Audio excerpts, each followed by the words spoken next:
Hi, it's Michelle from Movement Lesson. I wanted to go over some tips for you today, and one of them is about weight bearing. Now, you'll be told that your child's not strong enough, they're too weak, everything out of the book. But I want to go over it step by step because I'm going to tell you right now, you're going to be even more frustrated thinking that you're going to get your baby strong enough to move. You can see these examples even in boot camp. At some point, no person is strong enough to do the job. One of my gravitational theories is when the mass supersedes the might, the mass will win. It doesn't matter if I'm holding up these glasses, I can't do it for the next 10 years, and they can be super light. It's how we move and how babies learn to move. We can't bypass how a baby moves, and we can't put adult-based movements on a child. I don't know if any one of you have been in the gym lately, but if you've done one too many crunch or one too many planks, you're cooked, you're smoked, you're done. You can't go to the next. You can't have a conversation. You can hardly breathe. You might be turning purple. It doesn't matter, but you can't move. So again, we can't take these kind of thoughts on and put them onto our babies.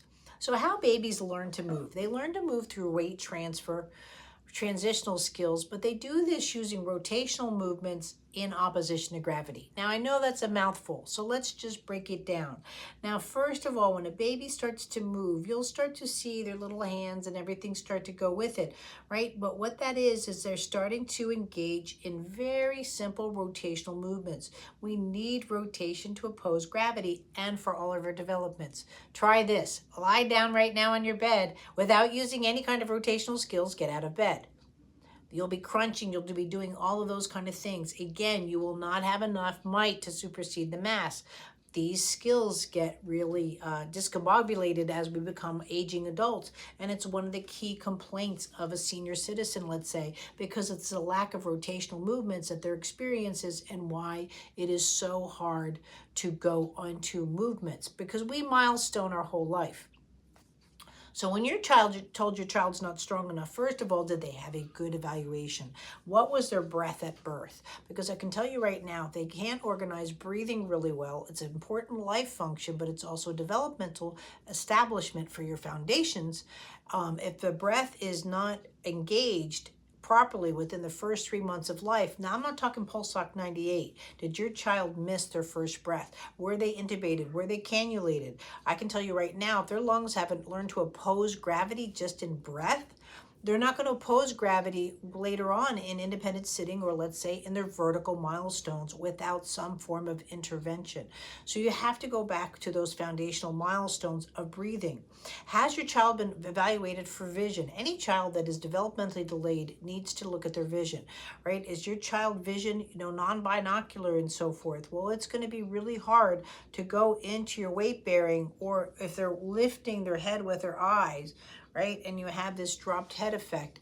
These are things that are movement issues, and they do have to be worked with, but you can't get a child strong enough, right? If you right now go to stand up and you press all your might into the floor, just into the floor, you can't stand up. It's not the way that we work. Yes, I use my muscles, and hopefully you do too, but a controlled muscle response comes really later in life. When your child's looking for independent sitting and so forth, you can't just prop them and hope they won't fall over, because what they're learning how to do is how to prevent a fall versus transitioning into their next milestone.